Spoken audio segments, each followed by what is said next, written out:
Hello friends, मैं अनु Solanki learning empire में आप सभी का स्वागत करती हूँ। आज हम पढ़ेंगे इलेक्शन एंड रिप्रेजेंटेशन। बेसिकली इस चैप्टर को स्टार्ट करने से पहले हमें पता होना चाहिए कि इलेक्शन होता क्या है। इलेक्शन वो होता है जिसमें अलग अलग कैंडिडेट खड़े होते हैं और अलग अलग पार्टीज़ को वो रिप्रेजेंट करते हैं, और हम लोग जो 18+ होते हैं, जो जनता होती है, उनको सेलेक्ट करती है अपना वोटिंग राइट यूज़ करके। वोट देने की जो एज थी पहले राजीव गांधी के पीरियड से पहले वो 21 हुआ करती थी, लेकिन आफ्टर दैट वो 18 हो गई है यूनिवर्सल एडल्ट फ्रेंचाइज के थ्रू। तो basically election and representation.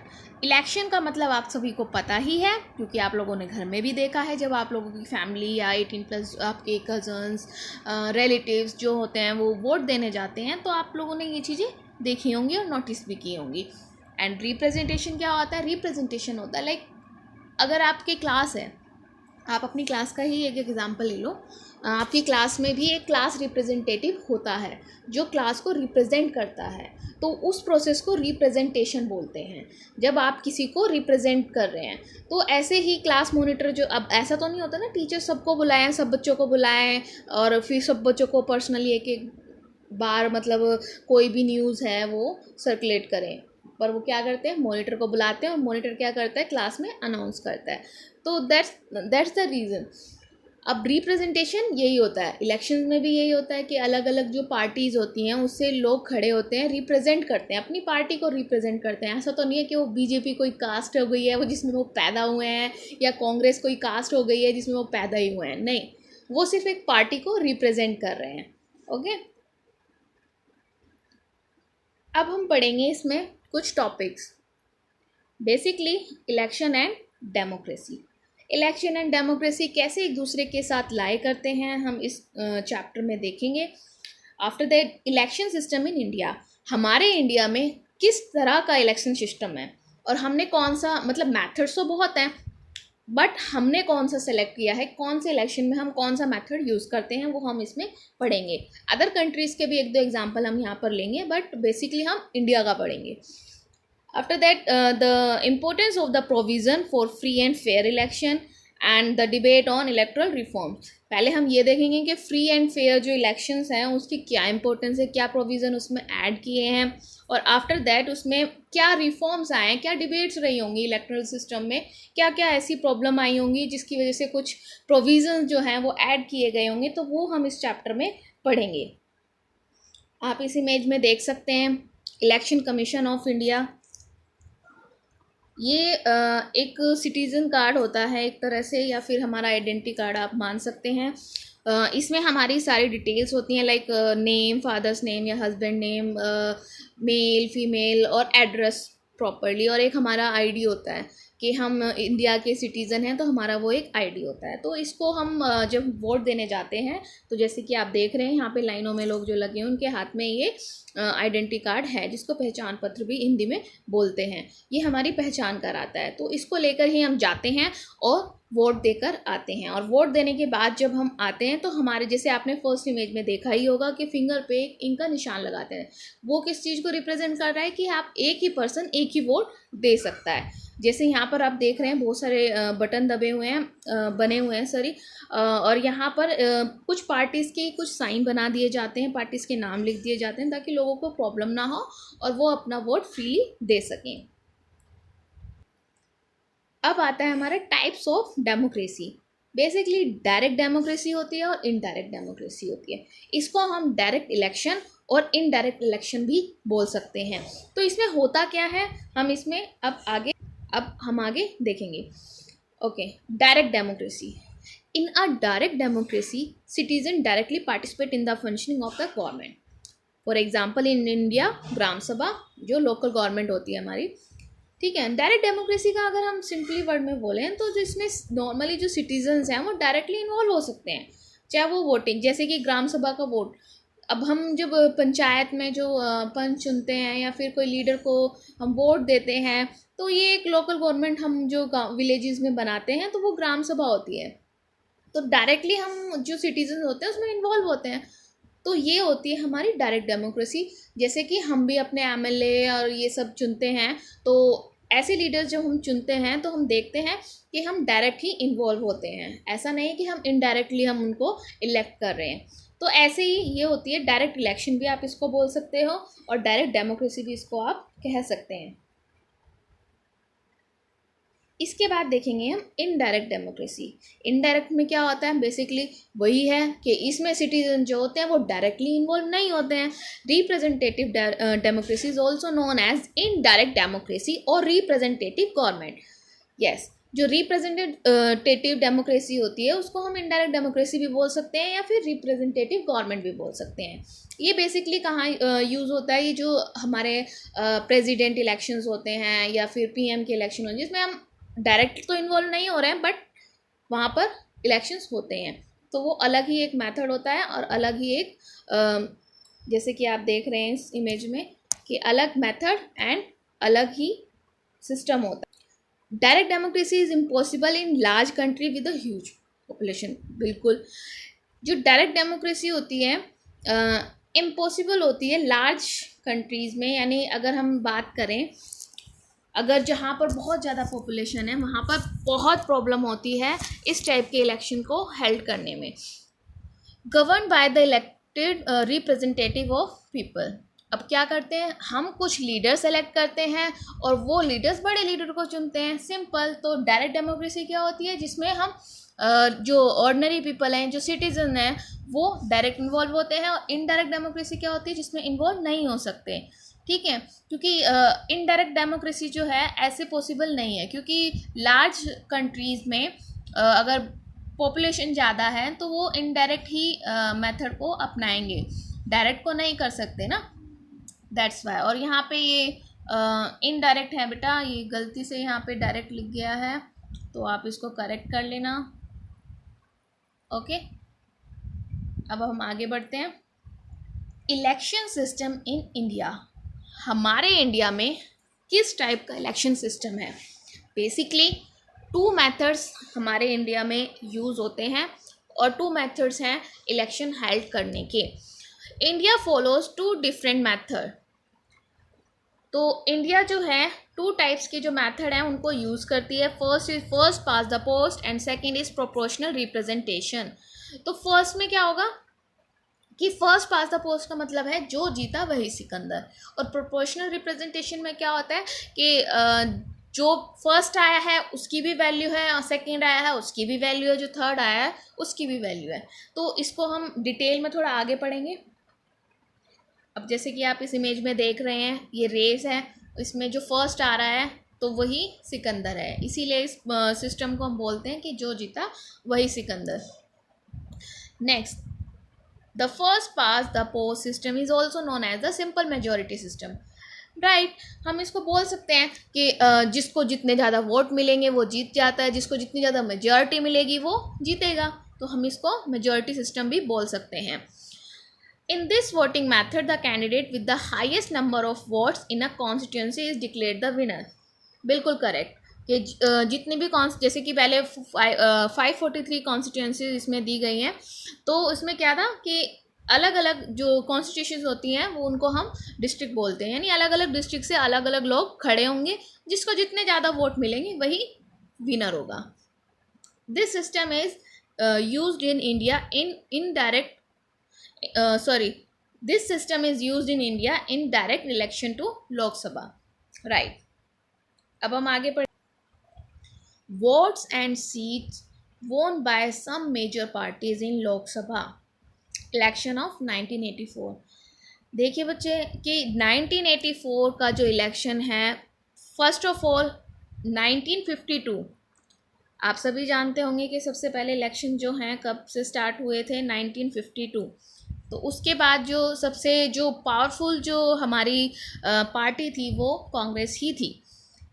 But 1984 का जो इलेक्शंस हैं उसमें एक ऐसी चीज़ देखने को मिली जो आज तक शायद ही हमने देखी होगी। 1984 का इलेक्शन जो था वो बहुत ही मतलब आज तक भी याद किया जाता है। बेसिकली आप देख सकते हैं कि ये पार्टीज़ थी, जिन्होंने इलेक्शन में पार्ट लिया था, ये वोट्स परसेंटेज हैं और ये सीट परसेंटेज है। यानी first past the post system जो हमारे इंडिया ने अपनाया था, उसमें ये है कि अगर पब्लिक ने यानी सिटीजन्स ने 50% वोट भी अगर एक पार्टी को नहीं दिए हैं तो भी वो विनर है। क्यों? क्योंकि उसके अगर सबसे ज़्यादा हैं तो वो विनर है। इसमें कोई रेशियो डिफाइन नहीं किया गया था कि आपको 50% होने चाहिए, जैसे पासिंग मार्क्स के लिए फिक्स होता है ना क्राइटेरिया, तो यहाँ ऐसा नहीं था। यहाँ ये था कि जो जीता वही सिकंदर, जिसको जितने ज़्यादा वोट मिलेंगे वो जीता हुआ माना जाएगा, यानी वो विनर माना जाएगा। तो सेम यहाँ पे ऐसा था कि कांग्रेस पार्टी को 50% वोट भी नहीं मिले हैं, मतलब 48% मिले हैं, बट सबसे ज़्यादा मिले हैं तो इसलिए वो जीती थी।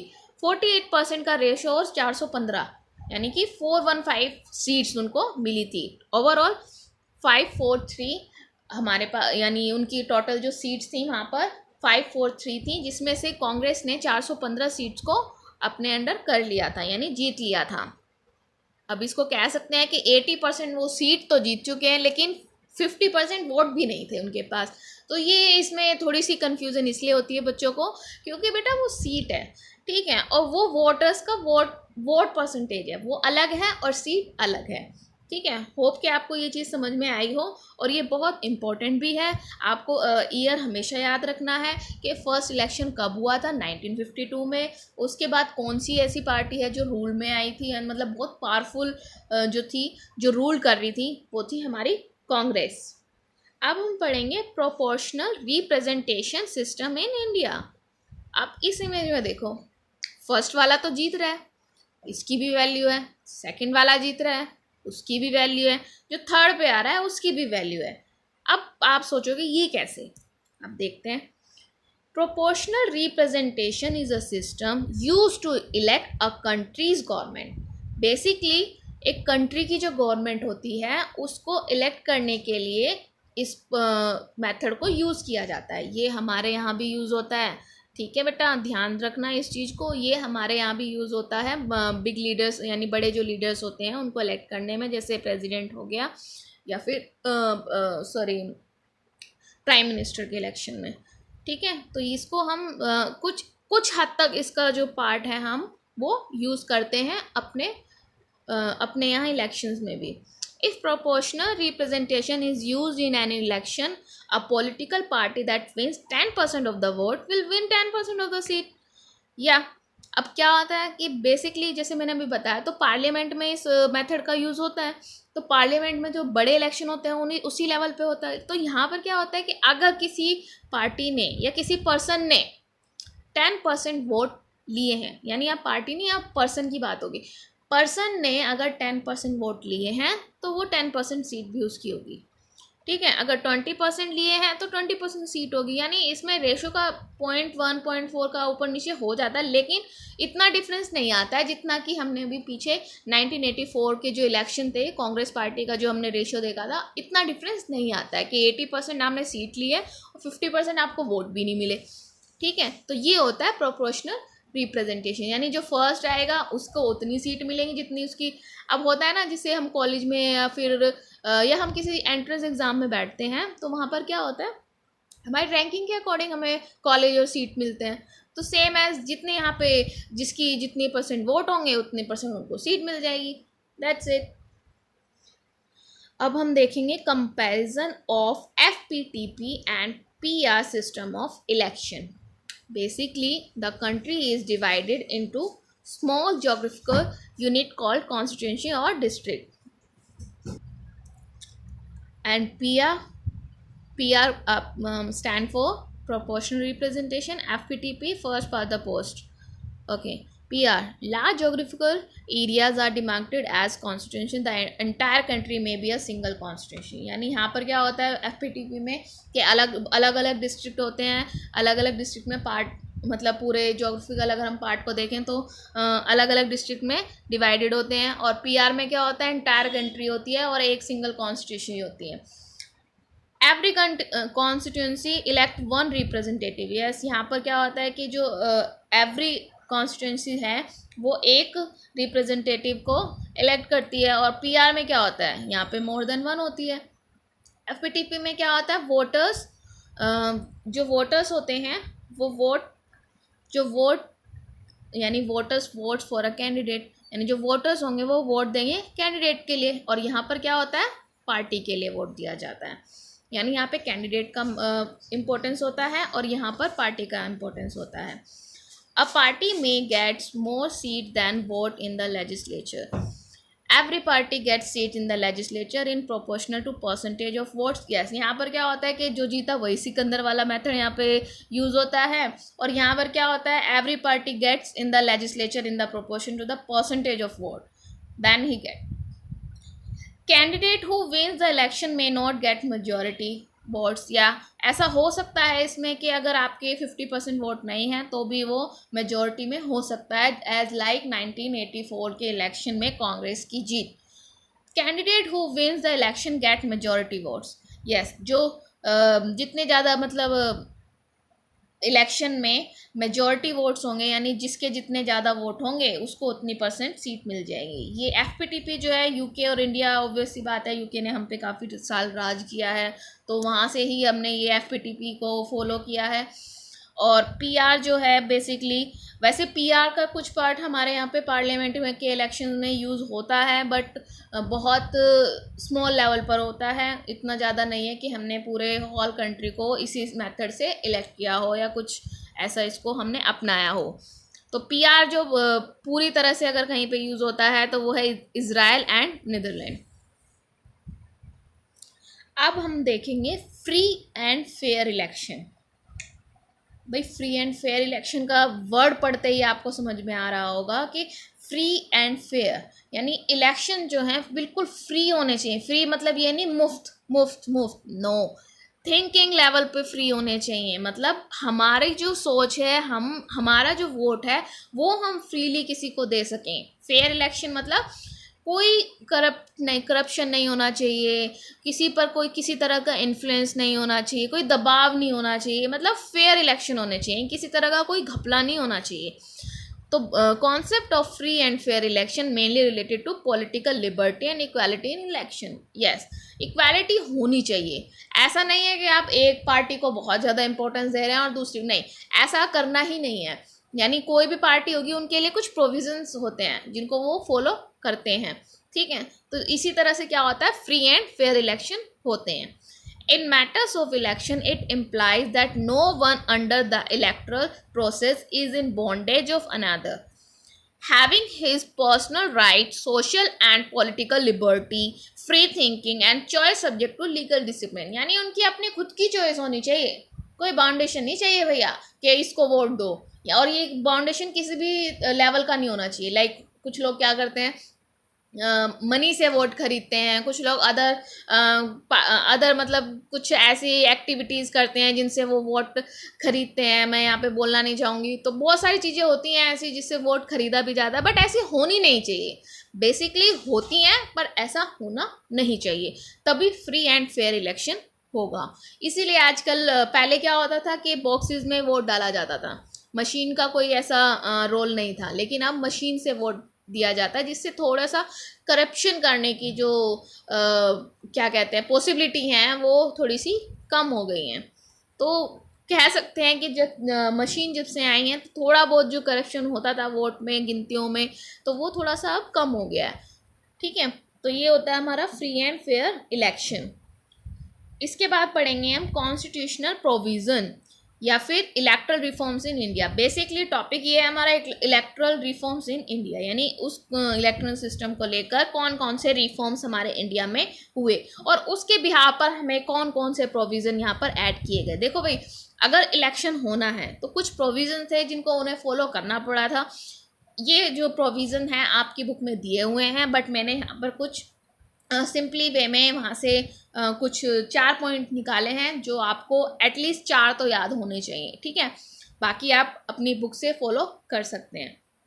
At least 1/3 women are elected to the parliament and assemblies, यानी 1/3 पार्ट जो था वुमेन को मिलना चाहिए, होना चाहिए उनका भी। जो 1/3 पार्ट है वो वुमेन के लिए फिक्स होना चाहिए। उसके बाद control the role of money in electoral politics, यानी जो मनी का जो इतना एक्सेस में बिना मतलब की चीज़ों में जो यूज़ किया जाता है जब इलेक्शंस होते हैं, उन पे थोड़ा कंट्रोल होना चाहिए कि जहाँ ज़्यादा नीड है वहीं पे उसका यूज़ होना चाहिए. There should be complete ban on the use of caste religious appeal in the campaign. Right, ऐसा होना ही नहीं चाहिए कि आप किसी की कास्ट रिलीजन के बेसिस पर आप उसको इलेक्ट कर रहे हैं. ठीक है, तो ऐसा है कि जैसे हमारे जैसे 1/3 वुमेन को कुछ कोटा दिया गया है, तो ये कोटा कुछ SC और ST के लिए भी दिया गया था ताकि वो लोग भी उभर सकें और आगे बढ़ के इलेक्शंस में पार्ट ले सकें. तो बेसिकली जो there should be a complete ban on the use of caste, yes, and religious appeal in the campaign. यानी कैंपेन में किसी भी तरह का कास्ट से रिलेटेड या फिर रिलीजन से रिलेटेड कोई भी ऐसा अपील नहीं होना चाहिए कि भाई हम आपके कास्ट के हैं तो आप हमें वोट दीजिए, हम आपका सुधार करेंगे, हम आपके लिए ये करेंगे, हम आपके लिए वो करेंगे. तो ऐसा होना ही नहीं चाहिए, अपील ही नहीं होनी चाहिए. पर बेसिकली जब हम देखते हैं रूरल एरियाज़ में तो वहाँ पे ये होता है. ठीक है, होना नहीं चाहिए लेकिन ये चीज़ होती है. And the last one is candidate with any criminal case should be barred from contesting election even if their appeal is pending before a court. अब यहाँ पर ये चीज़ बोली गई है कि भाई किसी भी अगर कैंडिडेट को इलेक्शन में खड़ा होना है तो उसका कोई भी क्रिमिनल बैकग्राउंड नहीं होना चाहिए. ठीक है, ये प्रॉपर बैन है इसके लिए कि होना ही नहीं चाहिए. बट आपने भी देखा होगा कि जितने जो लीडर्स होते हैं मैक्सिमम लीडर्स का क्रिमिनल रिकॉर्ड होता है. ठीक है, बट क्या करें, फैक्ट है, यूनिवर्सल ट्रूथ है, इसको बदला तो नहीं जा सकता. नहीं होना चाहिए बट होता है. हमारे इंडिया में बहुत सी ऐसी चीज़ें हैं जो नहीं होनी चाहिए लेकिन होती हैं. ठीक है, तो ये कुछ प्रोविज़न है कि भाई ऐसा नहीं होना चाहिए, लेकिन अगर हो रहा है तो आप पेपर में ये मत लिख कर आना कि होना तो चाहिए पर ऐसे होता नहीं है और ये नहीं, क्योंकि आपसे पूछा नहीं जा रहा है. क्योंकि आपसे पूछा जाएगा कॉन्स्टिट्यूशनल प्रोविज़न ऐसे क्या हैं. ठीक है, तो आप सिर्फ इतना ही लिखेंगे कि उनके प्रोविज़न्स क्या हैं. ये आपके लिए है, आपकी नॉलेज के लिए है कि आप खुद भी जानते हैं, आसपास देखते हैं कि ये चीज़ें होती ही हैं, नेचुरली हैं, देखने को मिलती हैं. तो इसमें किसी का कोई जोर नहीं है. ओके, यहीं पे हमारा चैप्टर ख़त्म होता है. तो आइए हम एक बार रिवाइंड कर लेते हैं कि आज हमने चैप्टर में पढ़ा क्या है. सबसे पहले हमने पढ़ा है इलेक्शन एंड डेमोक्रेसी.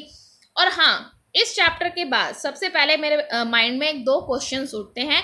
अगर उन क्वेश्चंस के आपको कोई भी जो आंसर है आप दे सकते हैं कमेंट बॉक्स में. एक्सप्लेनेशन भी होनी चाहिए. ठीक है, ये रहे हमारे क्वेश्चन. इलेक्शन एंड डेमोक्रेसी ये एक दूसरे के साथ कैसे रिलेटेड है और कैसे लाई करते हैं एक दूसरे के साथ, तो वो आपको बताना है इस चैप्टर के अकॉर्डिंग. बेसिकली इसमें 2 क्वेश्चंस हैं. Can we have democracy without holding election? तो येस वी कैन, बट कुछ जो थिंकर्स हैं या कुछ लोग हैं जिनका नो भी आता है, बट उसके साथ एक प्रॉपर एक्सप्लेनेशन भी होनी चाहिए. मेरे अकॉर्डिंग येस हो सकता है. ठीक है, डेमोक्रेसी एक अलग चीज़ है, इलेक्शन एक अलग चीज़ है. ठीक है, can we hold election without having democracy? तो इसके लिए मेरा आंसर तो नो है. बाकी आप अपने व्यूज़ जो हैं कमेंट बॉक्स में दे सकते हैं, क्योंकि अगर ऐसा है तो फिर हिटलर कैसे रूल करता? तो इसका बेस्ट एग्जांपल मेरे अकॉर्डिंग हिटलर है, क्योंकि वहाँ पे वोट्स का कोई मेथड, मतलब वोट्स का कोई वैल्यू था ही नहीं. ठीक है, अगर इलेक्शन डेमोक्रेटिक है तो फिर हिटलर को इतना मतलब अत्याचार वो लोगों पे कर रहा था, तो फिर तो उसको इलेक्ट करना ही नहीं चाहिए था. वो रूल कर रहा था उन पे क्योंकि उसके पास पावर थी. तो वहाँ पर इलेक्शन का, डेमोक्रेसी का मतलब कोई मतलब नहीं था वहाँ पे. तो आप इन दोनों क्वेश्चंस के आंसर कमेंट बॉक्स में दे सकते हैं और आपको अपने आंसर्स के साथ प्रॉपर एक एक्सप्लेनेशन भी देनी होगी. अगर आपको मेरा ये लेक्चर अच्छा लगा तो subscribe to our channel and press the bell icon for more updates. Stay home, stay safe. God bless you all. जय हिंद.